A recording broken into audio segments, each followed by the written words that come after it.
प्राणायामों की श्रृंखला में थोड़ा से हम आगे बढ़ते हैं और कुछ ऐसे प्राणायाम का अभ्यास हम करते हैं जिस अभ्यास को करने में वाइब्रेशन या कंपन का क्रिएशन ज़्यादा होता हो। जब जहाँ पर वाइब्रेशन हो या जहाँ पर कंपन होता है वहाँ पर ऊर्जा का प्रवाह बहुत ही सुगमतापूर्व एक स्थान से दूसरे स्थान पर जाता है। और जैसा कि हम आप जानते हैं कि सारे के सारे हमारे ऊर्जा के प्रवाह जो चाहे इलेक्ट्रोमैग्नेटिक वेव्स हों और चाहे हमारे जो ध्वनि ऊर्जा हो, सारे के सारे ऊर्जा के प्रवाह में जो है कंपन वाइब्रेशन का एक अलग महत्व होता है। इसी प्रकार से जो है जब शरीर के भीतर कुछ ऐसी क्रियाएं कराई जाती हैं जिनके माध्यम से शरीर के भीतर जब कंपन होता है तो यह कंपन शरीर के भीतर अनेकों लाखों करोड़ों में जो रक्त की नलिकाएं हमारी होती हैं वहाँ पर अगर किसी प्रकार की ब्लॉकेज की समस्या होती है, हार्ट में किसी प्रकार की ब्लॉकेज की समस्या होती है, मस्तिष्क के भीतर किसी प्रकार की ब्लॉकेज की समस्याएं होती हैं या अन्य जगह किसी प्रकार की अगर ब्लॉकेज की समस्याएं होती हैं तो इन ब्लॉकेज की समस्याओं को समाधान करने में या कुछ ऐसे प्राणायाम हैं जो बेहद लाभकारी होते हैं। दो ऐसे प्राणायाम हैं जिनके प्राणायामों के अभ्यास से शरीर के भीतर बहुत ही जबरदस्त जो है वाइब्रेशन पैदा होता है, क्रिएशन, वाइब्रेशन का क्रिएशन होता है। उसमें से एक प्राणायाम हमारा है भ्रामरी प्राणायाम और दूसरा प्राणायाम हमारा है उद्गीत प्राणायाम। किसी को अनिद्रा की समस्या हो, किसी की बेचैनी की समस्या हो और हाइपरटेंशन की समस्या हो, अवसाद की समस्या हो, तनाव की समस्या हो, बहुत जबरदस्त हो, ऐसी स्थितियों में जो है हम इस भ्रामरी प्राणायाम का अभ्यास विधिवत करते हैं और इस भ्रामरी प्राणायाम का अभ्यास पूरा का पूरा जो रिजोनेंस के सिद्धांत पर काम करता है, अनुनाद के सिद्धांत पर काम करता है। जो कि फिजिक्स से एमएससी हमने किया है, इसके साथ साथ योग आयुर्वेद से भी हमने एमएससी किया है, इसलिए थोड़ा सा इसकी बारीकियों पर जब हम जानते हैं तो समझ पाते हैं कि वाइब्रेशन का कितना गहरा असर पड़ता है जो है हमारे स्वास्थ्य के ऊपर। तो जब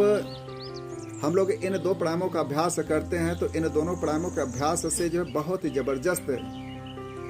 हमारे सेल्स में जो है वाइब्रेशन होता है और यह वाइब्रेशन जो है बहुत बड़ा काम करता है उन ब्लॉकेज के समस्याओं को दूर करने में जो हमारे शरीर के अलग अलग हिस्सों में हो जाते हैं शरीर की, और उन ब्लॉकेज के कारण जो है शरीर में कहीं पर गांठें हो जाती हैं या बहुत तरह की समस्याएं हो जाती हैं जो है। तो सबसे पहले हम देखेंगे कि भ्रामरी प्राणायाम कैसे किया जाता है। भ्रामरी प्राणायाम के बारे में हम आप जानेंगे। तो भ्रामरी प्राणायाम करने के लिए हम लोग करते क्या है कि सबसे पहले जो है लंबी गहरी सांसों को हम लेते हैं और सांसों को भीतर पूरे फेफड़ों में भर कर जो है नाक के माध्यम से भौरे की तरह गुनगुनाते हैं। और अगर इसके दूसरे स्टेज की अगर हम लोग बात करें जो है तो हम आप देखते हैं कि 3 उंगलियों को यहाँ पर रखा जाता है, 2 उंगलियों को यहाँ पर रखा जाता है जहाँ पर टीका बिंदी हम लगाते हैं और दोनों अंगूठों के माध्यम से कान के पर्दों को ऐसे बंद किया जाता है। यह तो स्थिति लेना होता है, यह तो अगली अवस्था होती है, लेकिन उसके पहले क्या करना होता है उसको जानना हम सब के लिए बहुत ज़रूरी होता है कि वास्तव में होता क्या है उसके पहले जो है। तो सबसे पहले हम आप क्या करते हैं, पहले पार्ट को ही दोहराते हैं। लंबी गहरी सांसों को हम आप फेफड़ों में भरेंगे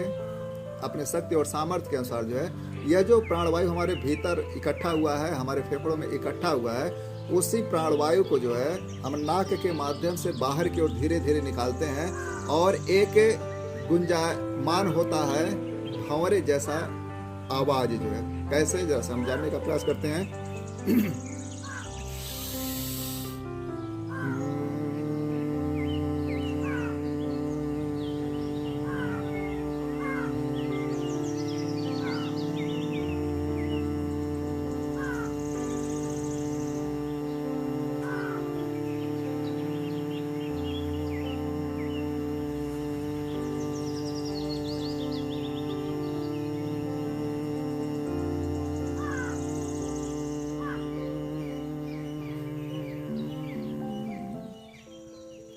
नैनो टेक्नोलॉजी के सिद्धांत पर काम करता है हमारा प्राणायाम, भ्रामरी प्राणायाम। जब ऐसा हम आप करते हैं तो शरीर के एक एक सेल्स हमारे एनर्जेटिक होते हैं। शरीर के एक एक सेल्स में जो है एक वाइब्रेशन होता है और वह वाइब्रेशन जो है जिस समय एक एक सेल्स का वाइब्रेशन और जिस उनकी जो फ्रीक्वेंसी है और जिस फ्रीक्वेंसी के तहत जो है हम आप जो है इस ध्वनि को बाहर क्यों निकाल रहे हैं, जब दोनों फ्रीक्वेंसियाँ आपस में टैली करती हैं जो है, तो होता क्या है कि वहाँ के हमारे जो मॉलिक्यूल्स होते हैं, वहाँ के हमारे जो सेल्स होते हैं, वह करते क्या है, उनमें जबरदस्त जो है कंपन होता है। एक रिजोनेंस के सिद्धांत पर जो एक जबरदस्त क्या होता है, कंपन होना शुरू हो जाता है। और ये जो जबरदस्त जो कंपन होता है, वाइब्रेशन होता है, इस जबरदस्त कंपन और वाइब्रेशन के कारण जो है जहाँ पर भी गांठों की समस्याएं होती हैं, चाहे वो गांठों की समस्या हो, चाहे ब्लॉकेज की समस्या हो, चाहे वह ब्लॉकेज जो है हमारे हार्ट में हो, चाहे ब्लॉकेज हमारे मस्तिष्क में हो, चाहे माताओं बहनों के गर्भाशय में हो, या शरीर के किसी भी हिस्से में हो, इन गांठों की समस्याओं का पूरा समाधान देता है यह भ्रामरी प्राणायाम जो है। तो लगातार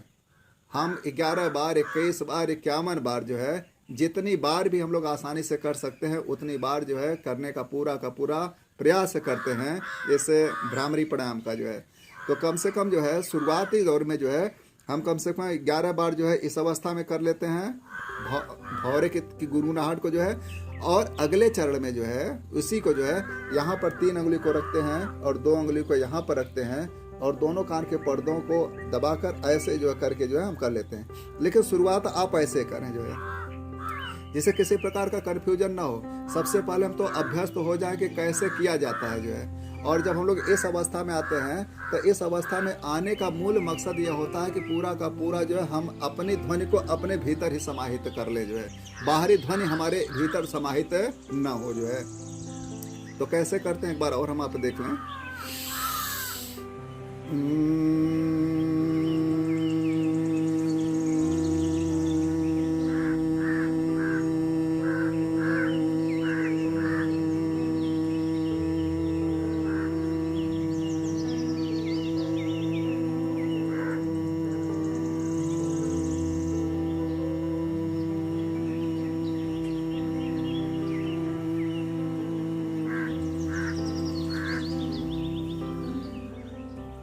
ऐसे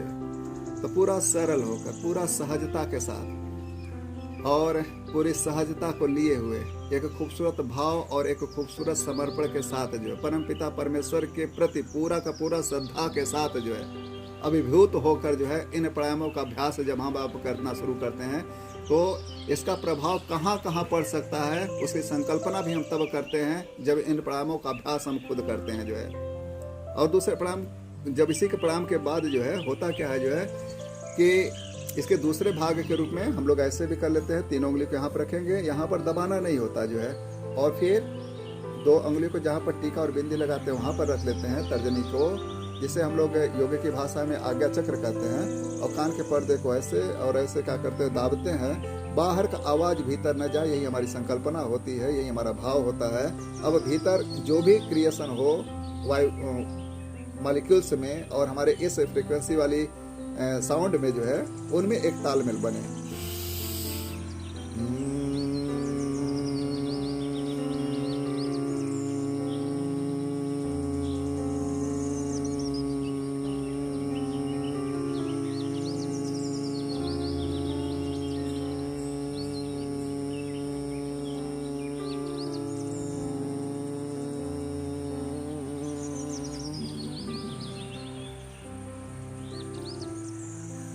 ऐसे तो कम से कम जो है 11 बार हम जो है इस भ्रामरी प्राणायाम का अभ्यास जरूर करें जो है। और जब ऐसा करेंगे जो है तो ब्लॉकेज की समस्या, हाइपरटेंशन की समस्या जो है, इसके साथ साथ जो है बच्चों की मेमोरी बहुत ज़बरदस्त बढ़ती है जो है। बच्चों की मेमोरी तो बढ़ती है, हर व्यक्ति की मेमोरी इसमें ज़बरदस्त बढ़ती है। पूरा का पूरा जो है आपका जो है मस्तिष्क जो है एनर्जी से परिपूर्ण हो जाता है। होता क्या है कि जब मस्तिष्क के भीतर जो रक्त का प्रवाह और प्राणवायु का प्रवाह अच्छे ढंग से नहीं होता, या कहिए कि शरीर के किसी भी हिस्से में जब रक्त का प्रवाह और प्राणवायु का प्रवाह जो है सुगमता पूर्वक अच्छे ढंग से सुनिश्चित समय पर न होता हो, तो वही अंग होता क्या है, वही अंग जो है धीरे धीरे बीमारियों के चपेट में आता है, बीमारी के चपेट में आता है। जब ऐसी प्रक्रियाओं को हम आप करते हैं तो होता क्या है कि हर अंग में रक्त का प्रवाह अच्छे ढंग से होना शुरू होता है, प्राणवायु का प्रवाह अच्छे ढंग से होना शुरू हो जाता है और सुनिश्चित समय पर होना शुरू होता है। तो ऐसी स्थितियों में जो है हर अंग जो है स्वस्थ होता है, हर अंग जो है खुशहाल होता है। तो आशा और पूर्ण विश्वास है कि इस